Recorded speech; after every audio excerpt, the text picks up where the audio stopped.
Hello people, bienvenidos a un nuevo episodio de Mi Familia Millennial. El podcast número 4. Sus hosts Eric y Joanna le dan las gracias por estar aquí con nosotros. Joanna, my Joey. Joy, cariñosamente Joy. El cariño es mío. Y hoy vamos a hablar, últimamente se usa mucho el término princeso para referirse a un hombre que ha tomado una actitud un poco, digamos, acomodada ante el cortejo o ante las relaciones, ante sus relaciones de pareja. Entonces, el tema de hoy es en base a una pregunta que le he estado dando vueltas últimamente, y es si el hombre millennial es machista.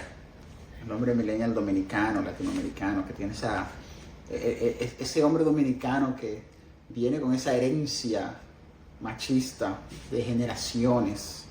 Si seguirá siendo machista, tú quieres saber. Exactamente. Bueno, el hombre sí latino, porque no quiero limitarlo al hombre dominicano. Vamos a generalizarlo entonces. A generalizarlo un poco, pero no sé si tú quieres entonces solamente dejarlo para el hombre. Sí, bueno, yo puedo responderlo desde mi perspectiva, ¿verdad? De lo que me define como hombre dominicano, millennial, y decir que yo no soy machista. Pero si lo fuéramos a generalizar, yo creo que hay muchos elementos que han cambiado. Yo creo que hay muchas cosas que han cambiado.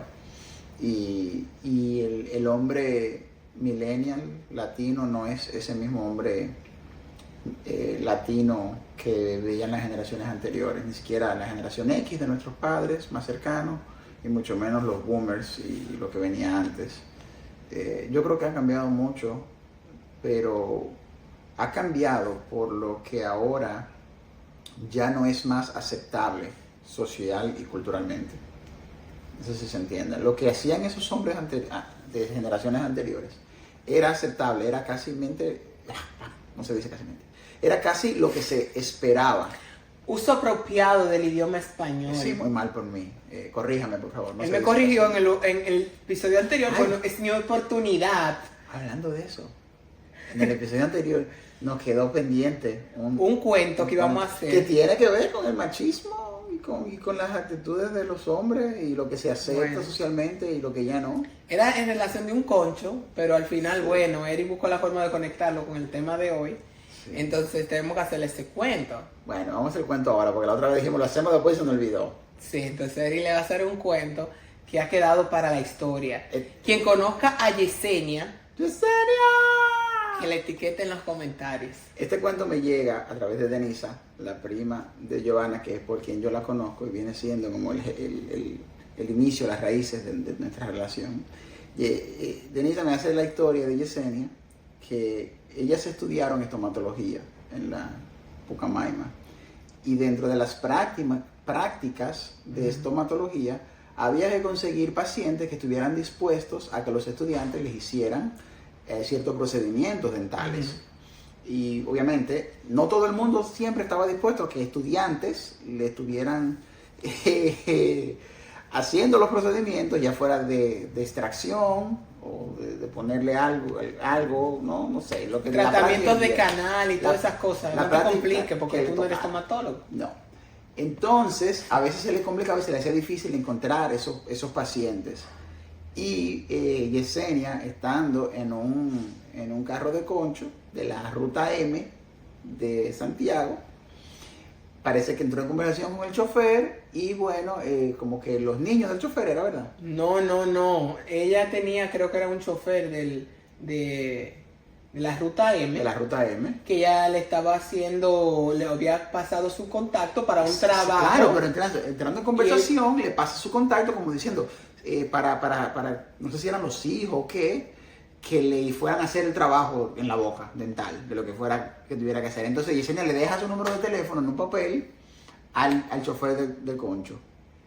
La mujer del chofer del concho se ha encontrado con este papel que dice Yesenia y su número de teléfono y la llama. Y le dice, mira a mí que tú eres que te sabes. Mira, así como increpándola, ¿por qué mi marido tiene tu número anotado? Que es que no sé qué, peleándole, porque obviamente ya ella está pensando que el marido El chofer lo que va es a tener algún tipo de encuentro romántico con Yesenia, a lo que Yesenia le responde la frase más lapidaria que yo he escuchado en mi vida. ¿Y usted cree que yo me voy a estar enredando con un concho, con un chofer de concho?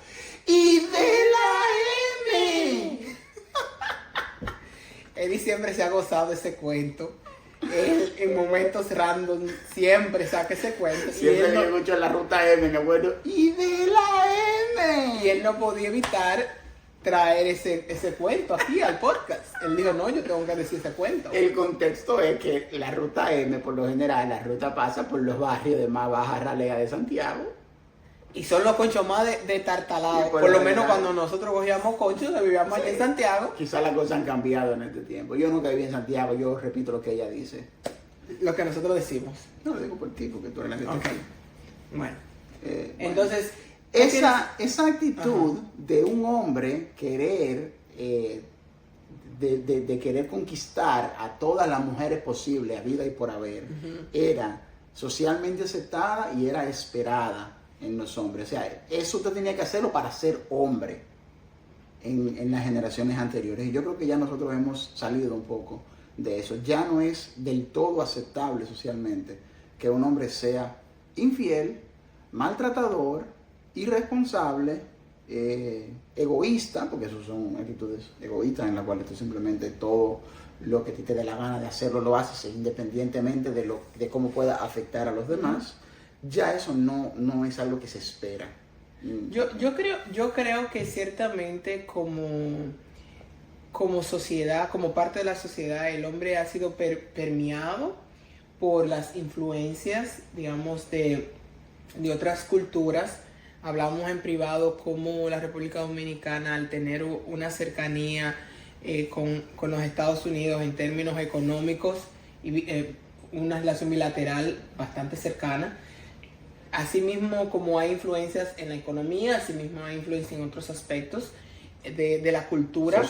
Socioculturalmente hablando.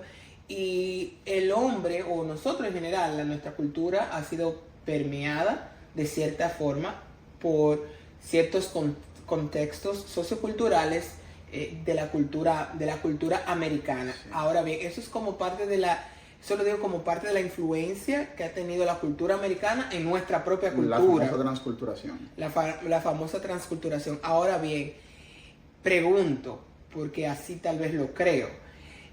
El hombre millennial dominicano, más allá de tal vez haber sido permeado por esa cultura, no es consciente, digamos, de las necesidades, digamos, en el contexto en el cual vive, o sea, de las necesidades de pareja o lo que se espera de él como hombre en el contexto que estamos viviendo hoy día. Yo creo que mucho... ¿O lo hace solamente por presión o por influencia? Es que esa presión y esa influencia es lo que te moldea culturalmente, y eso que socialmente es aceptable es lo que determina lo que tú estás dispuesto a hacer o no. Yo creo mucho en eso. Y yo creo que de cierta manera, cuando yo digo que algo ya no es socialmente aceptable, es que quienes no lo aceptan son las mujeres. No sé si tú te acuerdas que nuestras madres solían decir, no, las primeras machistas son las mujeres, porque tú ves que tienen a un varón y lo crían con la misma expectativa. Eso se dice, pero ya, quizás las madres sigan siendo machistas, pero ya las mujeres no son machistas. Te pongo a ti de ejemplo. Pero tú piensas en cuanto a la relación, lo que ya no es aceptable para ti es lo que a mí se me permite o no se me permite. Ahora, también yo tengo que crear la conciencia de que me importa, porque si no me importara... A eso es que me refiero, hacia allá iba mi pregunta. Más allá de las expectativas, porque hay una parte que el hombre hace porque es una expectativa, o que uno en otros contextos puede ser porque es lo que se espera de uno. Ahora, el hombre millennial dominicano hace estas cosas porque hay en él un nivel de conciencia de ser diferente, de actuar diferente. Yo no creo que una generación sea suficiente para cambiar a nivel,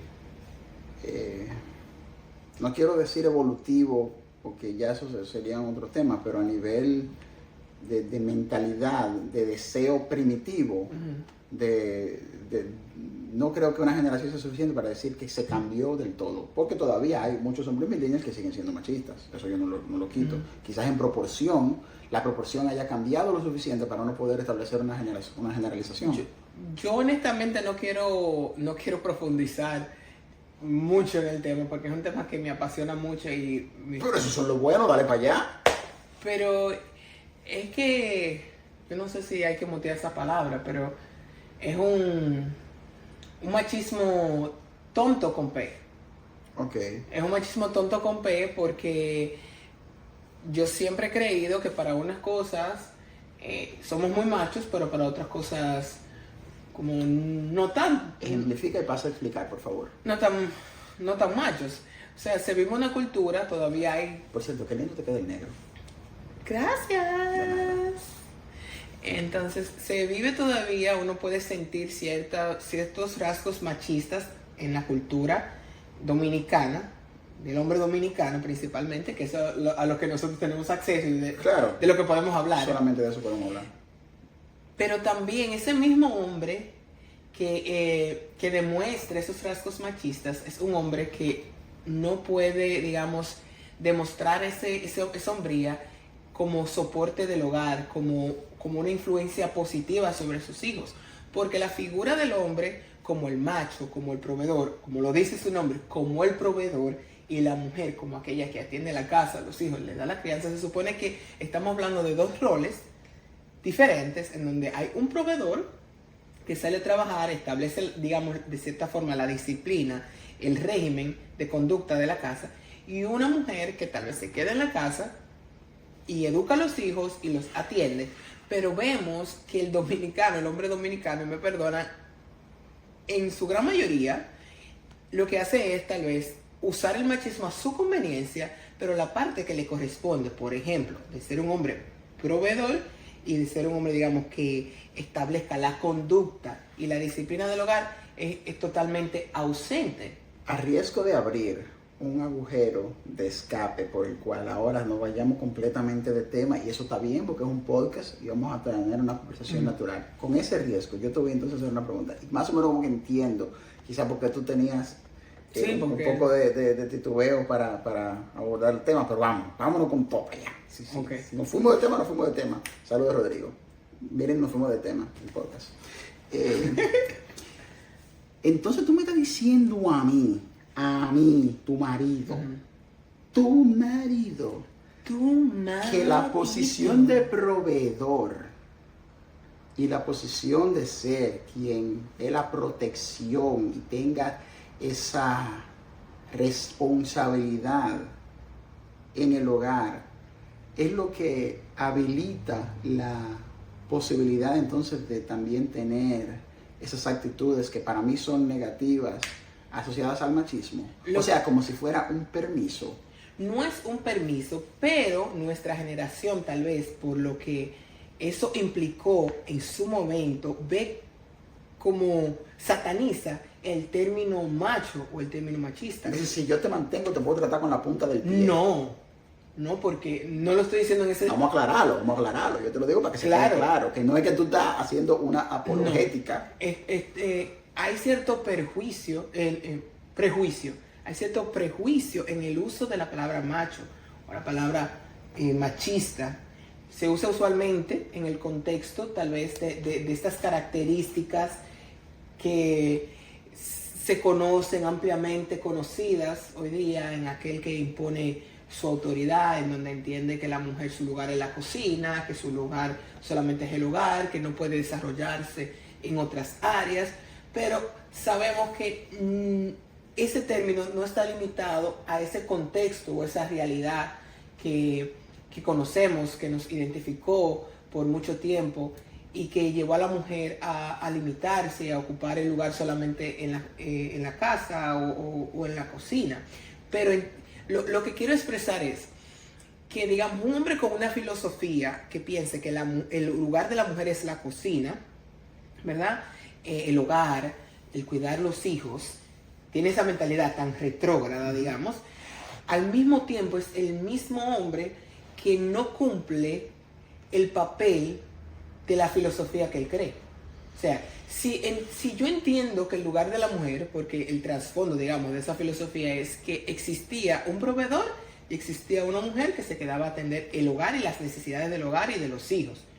Ese es, digamos, el trasfondo inicial de esa filosofía. Pero por lo menos en el caso del hombre dominicano, si bien hay hombres muy responsables, o siempre han habido dominicanos. Hay ejemplos para todos. Para todos, no vamos a mentirnos.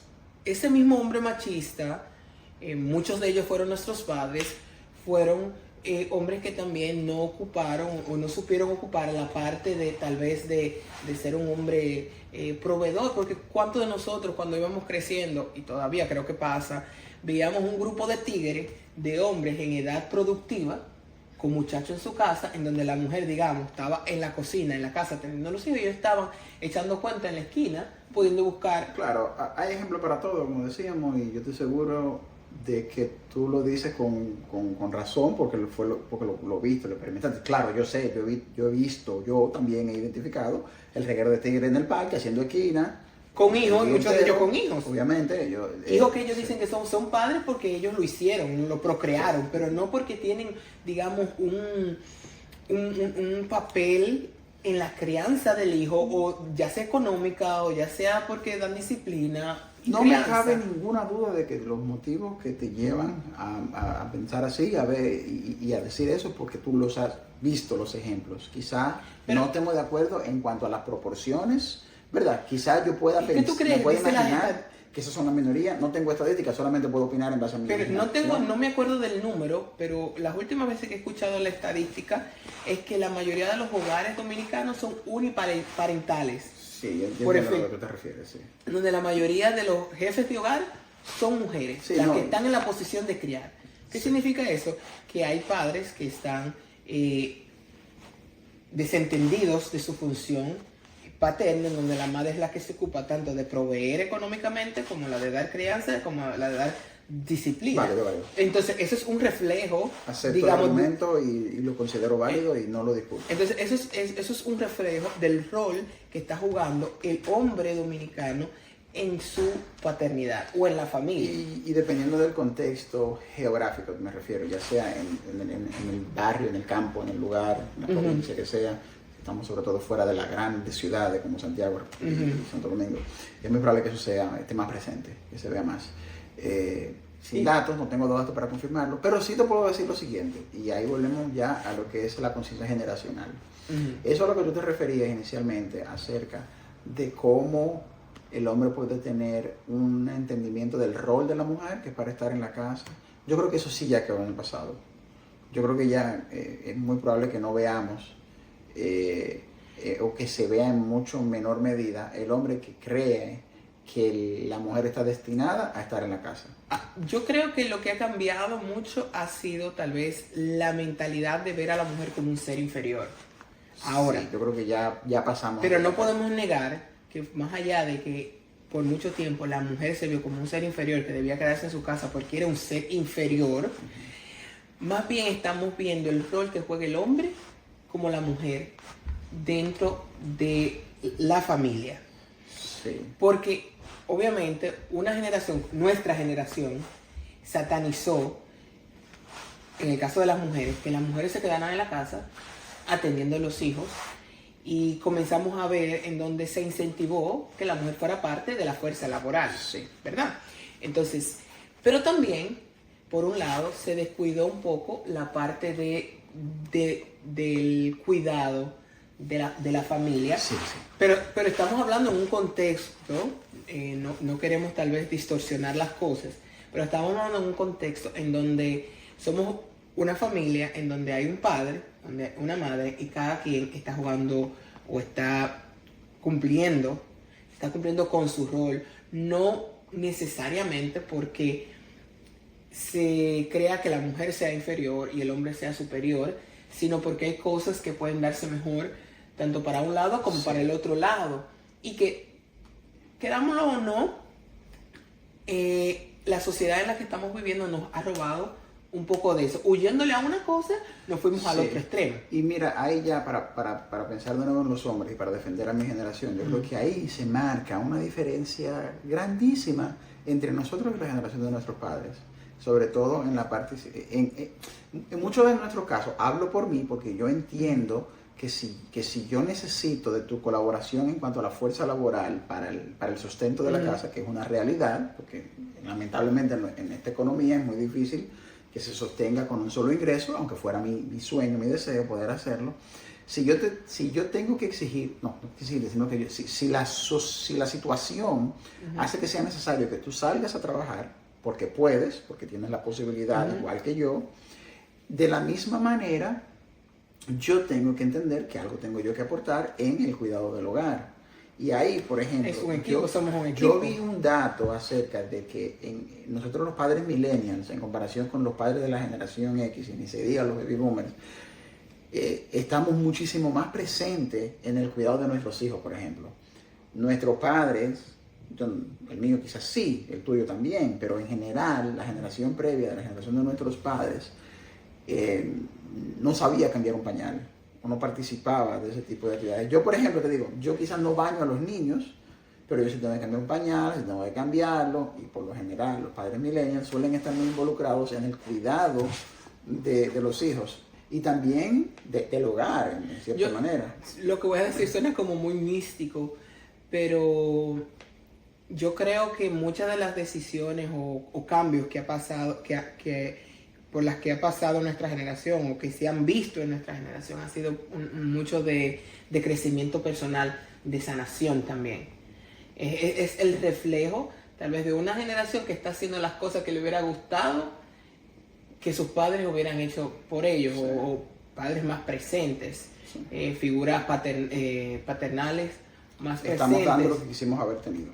Exactamente, entonces yo creo que eso es el resultado tal vez de un proceso tal vez de terapéutico, de conocimiento personal, que también de sanación. Eso significa desprenderse del egoísmo, de yo simplemente, porque tú puedes pensar en que alguien puede querer lo que no tuvo, pero ya en el momento que está para darlo, podría pensar en decir, bueno, yo prefiero tener ahora lo que yo quiera, lo que yo pueda.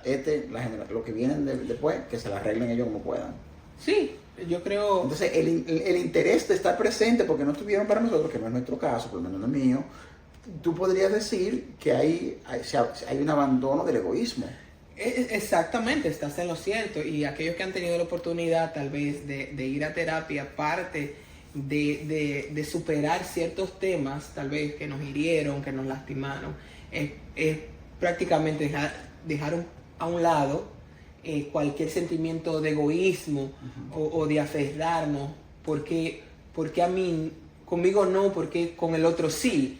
Entonces ya tú comienzas a desprenderte tal vez de lo que fue y comenzar tal vez a hacer un cambio desde la oportunidad que tú tienes ahora con tus hijos y romper con ese ciclo en la familia, entonces, en las generaciones que han de venir. Si identificamos inicialmente que el machismo tenía un gran componente de egoísmo y aceptamos y decimos que quizás nosotros los padres millennials o los hombres millennials en general no somos tan egoístas, ya ahí tenemos un punto. Ya podemos ir identificando que realmente sí. Bueno, el egoísmo, yo no me quiero ir en una filosofía ahora estilo psicología o terapia. Por favor, para eso estamos, tu podcast.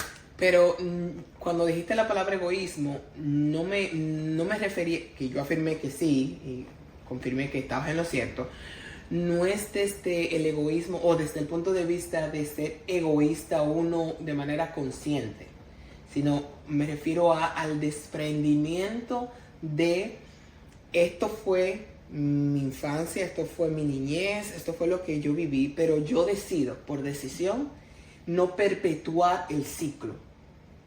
Entonces, muchos de nuestros viejos, nuestros padres, no eran conscientes de lo que ellos estaban haciendo, de sus actitudes, de sus acciones. Ahora nosotros que sufrimos tal vez eso, siendo conscientes de eso y queriendo cambiar eso que vivimos y tal vez no extender y perpetuar el ciclo, nosotros entonces decidimos entonces desprendernos, no aferrarnos, así no, porque a mí me criaron así, porque esa es la filosofía de mucha gente.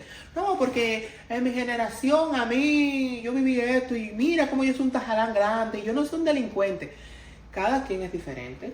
¿Y qué tú crees que propicia el hecho de que quizás ahora en esta generación está más establecido o permitido o se busca más romper esos ciclos? un concepto de bienestar general, de saber que hay herramientas para buscar ese bienestar. Yo creo que la búsqueda personal, por eso digo que suena como muy místico. Muchos nos enfocamos en nuestra fe, en la búsqueda personal. Hay otras personas obviamente que son muy esotéricas y buscan quiénes ellos son, cuál es su propósito en la vida a través de otras cosas, ¿verdad? Y tal vez en esa búsqueda uno puede identificar cosas que le cargan, que le han lastimado, que son una carga a nivel emocional para uno, y tal vez en esa búsqueda de aliviar esa carga es que uno se da cuenta de situaciones que lo pudieron marcar en la vida y que uno no quiere que eso se repita, cosas que uno vivió en la niñez. Yo creo que ustedes las mujeres tienen mucho que ver con eso, porque ustedes las mujeres le pueden llegar a trazar líneas, marcar límites a los hombres en cuanto a lo que ustedes están dispuestas a aceptar, porque ustedes mismas tienen la necesidad de romper con esos ciclos generacionales. Es más común ahora ver a una mujer decir: yo no voy a estar dispuesta a soportar lo que mi mamá o mi abuela pasó, mis tías. No estoy dispuesta a tolerar eso. Yo recuerdo que tú fuiste muy clara conmigo, que tú me dijiste que tú no ibas, bajo ningún concepto, a aceptar infidelidades. Claro, y entonces, en el punto que una mujer se ponga, y yo creo que pueden haber muchas más como tú que puedan terminar influenciando la postura de los hombres, que una mujer se ponga y diga eso, el hombre, porque lo que pasa es que antes el hombre sabía que hiciera lo que hiciera, para la mujer no era socialmente aceptable dejarlo. ¿Tú me entiendes? Se veía mal que una mujer dejara su casa de familia, no tanto por el hombre, sino por los hijos. Entonces, ahora que está mucho más fácil y más cerca el divorcio, yo creo que eso está mal, no digo eso, quizá en este punto sea un efecto secundario positivo de la facilidad del divorcio. El hombre puede estar más consciente de decir: ok, yo quizá no voy a hacer esto porque no quiero perder la familia. El tema es que antes el hombre no iba a perder la familia, no importaba lo que pasara. Entonces, desde ese punto de vista, el hecho de que la mujer establezca límites condiciona al hombre. Entonces, por eso mismo, por romper con los ciclos generacionales, la mujer condiciona a que el hombre sabe que le van a aceptar menos de lo que le aceptaban a sus padres o abuelos. Yo creo que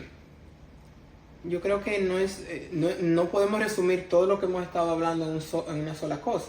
Son varios elementos que hay que tomar en cuenta para decir, bueno, esto es lo que ha influenciado a que el hombre millennial el hombre millennial dominicano sea menos machista. Dentro de esos elementos está el que la mujer ha trazado pauta, y digamos que partiendo de esa pauta que la mujer, yo te diría que contemporánea ha ido trazando, el hombre ha... La mujer le acepta menos al hombre porque ahora se le acepta más a la mujer. Bueno, sí, de cierta manera. Se puede decir eso. También parte del cambio en una persona cuando uno va a terapia es el reconocer, el también a veces ponernos en el lugar de los demás, porque a veces solamente vemos nuestro lado de las cosas, como vemos las cosas. Por ejemplo, si nos sentimos ofendidos por lo que nos dijo un amigo, una persona, usualmente solamente vemos, no, porque esa persona me ofendió. Pero no vemos tal vez el contexto bajo el cual tal vez esa persona usó determinada palabra, porque me dijo esto, la situación que podía estar viviendo esa persona.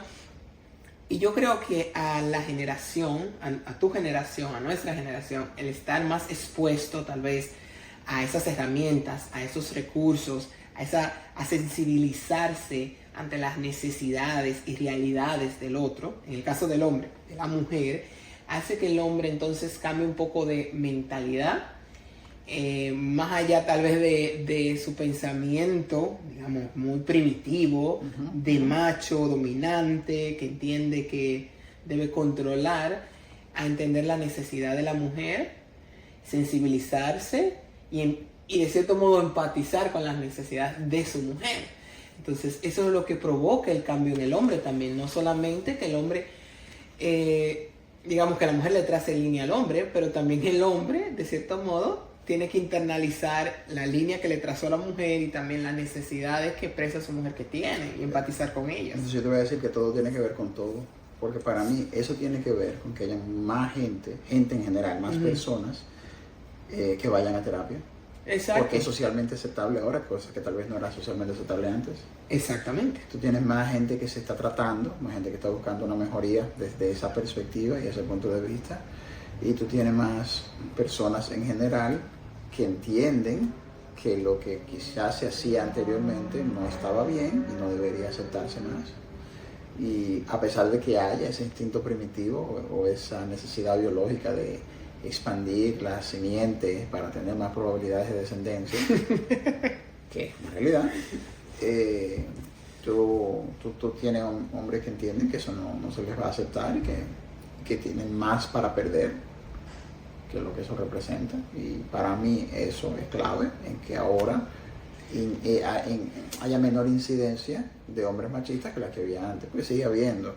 Y también te voy a decir otra cosa, y va a parecer chiste, pero prepárate porque es una realidad lo que te voy a decir. En general también el hombre millennial es más pariguayo que la generación anterior, y el hombre pariguayo es menos machista. ¿Qué es un hombre pariguayo? Un hombre que no sabe bailar como yo. Que no se puede resumir un hombre que no sepa bailar. Ese es el origen de la palabra, etimológicamente pariguayo, party watcher porque iba a la fiesta y no bailaba. Okay. Es un anglicismo, pero es una palabra, ya lo aceptamos. No, el hombre Pero pariguayo poniéndolo en contexto, porque eso era el origen de la palabra, pero se deformó. es el antítesis del tigre. El tigre dominicano que tiene bacanería, que tiene labia, que se mueve, que se maneja. El pariguayo es el que no tiene nada. Siempre, mujer que me escucha que no se ha casado, siempre hubo un pariguayo. Siempre, forever and ever. Sí, búsquese su pariguayo. Un pariguayo, usted lo enseña a bailar. Los pariguayos son, no me hagas hablar. No me hagas hablar. Los pariguayos somos el tope de la pirámide en ese sentido. Top of the chain. Los pariguayos, en cuanto a marido, usted no puede conseguirse un marido mejor que un marido pariguayo. Lo que él no sepa, usted se lo enseña. Pero